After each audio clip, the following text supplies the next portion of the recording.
Okay, so hello, welcome back, or welcome, depending on whether you're tuning in for the first time or a repeated time, which is probably a repeated time. It's been 6 months since the last upload on this channel, and today I have a day off, and me and Quinn, the cutest dog of Acasquero, were taking a walk, and I thought to myself, you know, what better way to celebrate this kind of time that I'm in currently, actually, because the rest of the world is going to shit, than to do a vlog.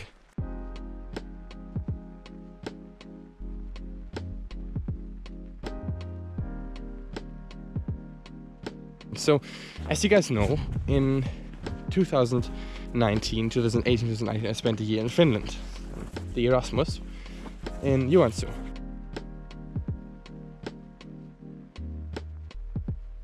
And so ever since I returned, I wanted to go back to Finland, and this has finally been my chance to return. I mean, if you want to listen to the whole story, I think I've excessively covered it in multiple episodes of my podcast. So some of you have been listening to the show for a lot of time, for quite some time now, know that I've did an Erasmus in Finland, a 1 year Erasmus in Finland for 2 semesters from September 2018 to May 2019. Long story short, I've got the opportunity to return. I've received it by being able to train to become a guide for sled dog tours with these dogs, with huskies. Well, that's probably not necessarily Quinn, because she doesn't really like running, but every other dog.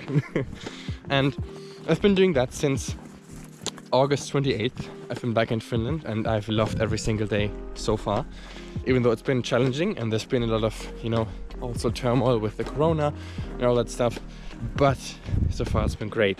And I think what makes this time especially great is that we have a great group of people who are around in the house, the place where I'm staying in, which is called the Guide House, which is located right in central in the farm where I work, in the kennel. I mean, it's me, Loka. There's Daniel. Well, but after 2 failed attempts of taking a proper dog,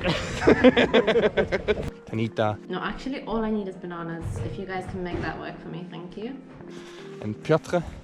And so it's just a really great atmosphere that we all benefit from, and especially when it gets this dark and, you know, a bit depressive mood, it's good to have people that you can count on, that are with you and that are together with you. And of course you have these little fluff balls that are always with you. So yeah, what else did we do? We took hikes, we went to Rovaniemi, and then we also finally got our own kennels. The new guides got their own kennels. As a dog in here in my country, see, this is Canada. Meaning I got our own kennel, Piotr, Daniel and Loka got their own kennels. So I got Canada, and it's called Canada. The kennel is called Canada. And Quinn is one of those dogs from Canada, so which is quite convenient. So I can always just take her out for a walk when I want. Right, Quinn? Look, you have snow on your nose. Yeah, that's pretty cool. It's quite an honor to be able to have this responsibility to take care of your own kennel, which is a big thing. And now we're also embarking on our own trainings with our own with the dogs that we have in our separate kennels.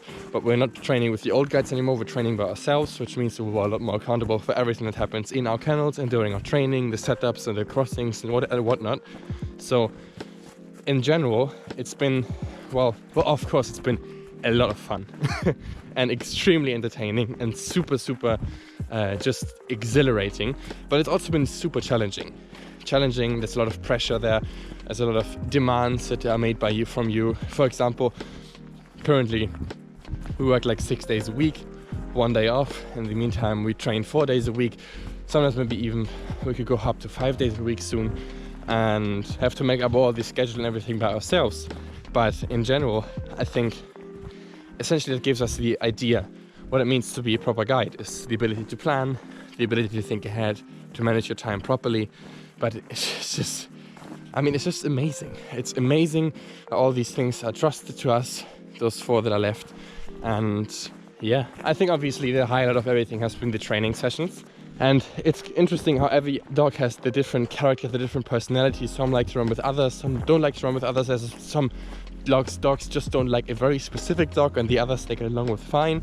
It's just so fascinating. It's fascinating, and meanwhile all the world down south, because everything's basically in the south when you live up here. All the way in the south, Germany, France, United Kingdom, everything's just going to shit with the corona. You know, there's even people are even thinking about, I think some governments are trying to regulate how people spend their Christmas, that they can't even accumulate in tiny groups. What's wrong, Quinn? Do you want the candy? Yeah, fine.